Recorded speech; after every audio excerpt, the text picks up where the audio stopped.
Are you in the midst of goal planning this week like I am? Well, I have one question that I want you to ask and answer during your planning. Now, I love goal planning.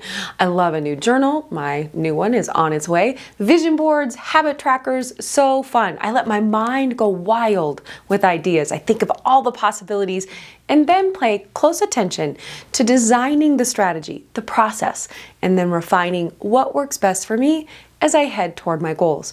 I also give myself room to assess goals quarterly, and this helps me to make sure that I'm really spending time on the things that are most important to me as I get lots of ideas. Now, I'm an optimist by nature, but there is one question that I make sure that I add to my goal planning, and here it is. What obstacles do I foresee? This is a really important question, and here's why. In the past, I neglected to address possible obstacles. Now, because of this, when things didn't go according to plan, and they never do, when I would bump up against some friction or unknown, which is bound to happen when you're doing new things, it would kind of stop me in my tracks, kind of set me off balance a bit. I would feel frustration, start questioning things, right? Like, I don't know. And I'd also have resistance to the reality of my situation, which usually sounded something like this. Why is this happening?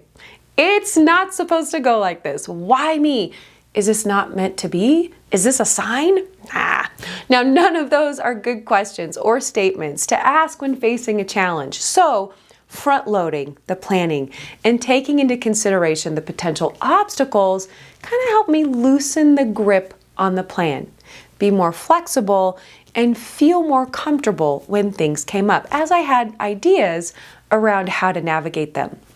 So when I think of just general obstacles, I think of there's financial obstacles and time obstacles, family obstacles, and even health obstacles. So taking time to brainstorm what these could be will help us think of solutions ahead of time so that we, one, don't abandon ourselves and our goals. Two, we don't get frustrated with our lives and life, thus creating unnecessary resistance. And three, we don't dive into emergency mode in our nervous system thinking everything is wrong. It's this all or nothing, or it's my dream, or this circumstance. I have to choose.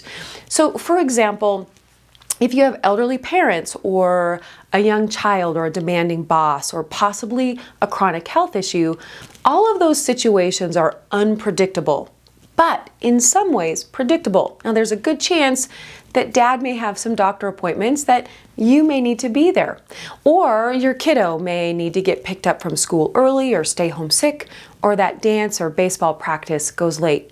You may have to do extra work for your boss over the weekend or late into the evening, or you may need to take time to rest over the weekend just to keep your health in check. Now, considering these situations as you plan your goals allows your brain to stay in solution mode and come up with new ways and some great ideas that otherwise may be blocked in the chaos when the obstacle shows up, when we tend to go into that fight, flight, or freeze mode.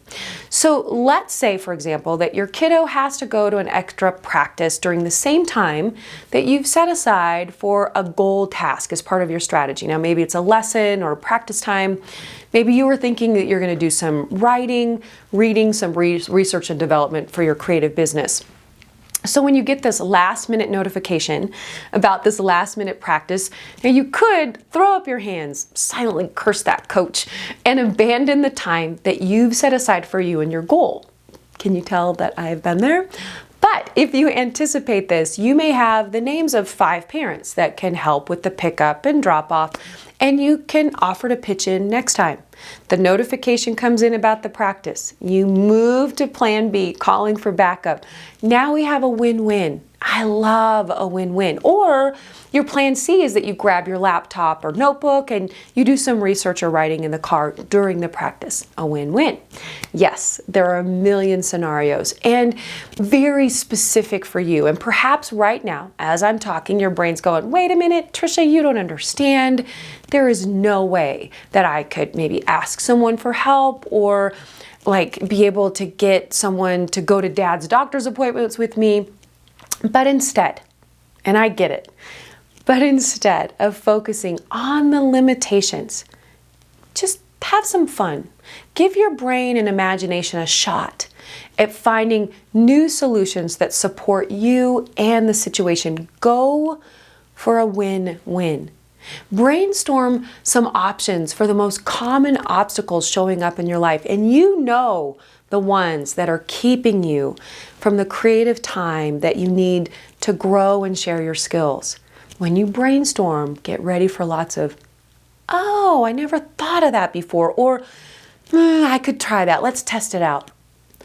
You see, I don't want you putting your creative dreams aside, waiting for someday, and possibly resenting on some level the things, the people, or situations that come up because you feel you don't have any choice. Regardless of the circumstances, I don't want you to give up on yourself. So we're just going to front load this and look for the win-wins so that you can be there for your family, your friends, your boss, your business, and you. For me, if I can just feed the goal just a little bit during the chaotic times, it really helps me to feel as if I'm befriending myself and moving toward that desired result, which feels so much better than the all or nothing. I remember studying lyrics and reading plays while spending time with my parents while they were in the hospital, or I'd take a vocal pedagogy book to the hours and hours of baseball practices.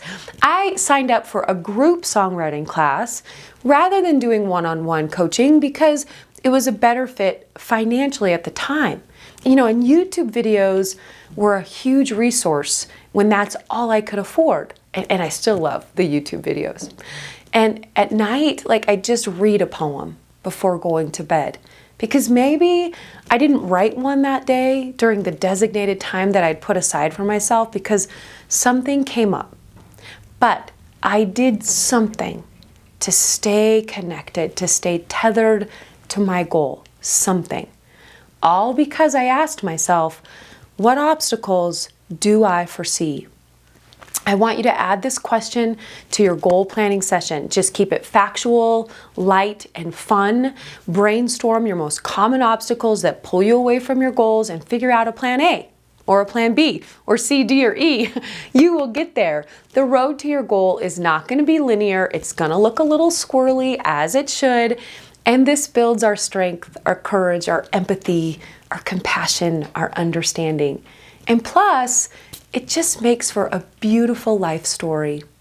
Obstacles will happen, loved ones will need us, schedules will change, but the more we can stay open and fluid, the better we can feel our way through, be present, find the gift, and allow our obstacles to actually support us in our desired end result, like loving ourselves along the way and deepening our commitment to what matters most to us. So I want you to go big, right? Dream big, set those goals, and know that you've got this. Until next time, rejoice in your voice. Bye-bye.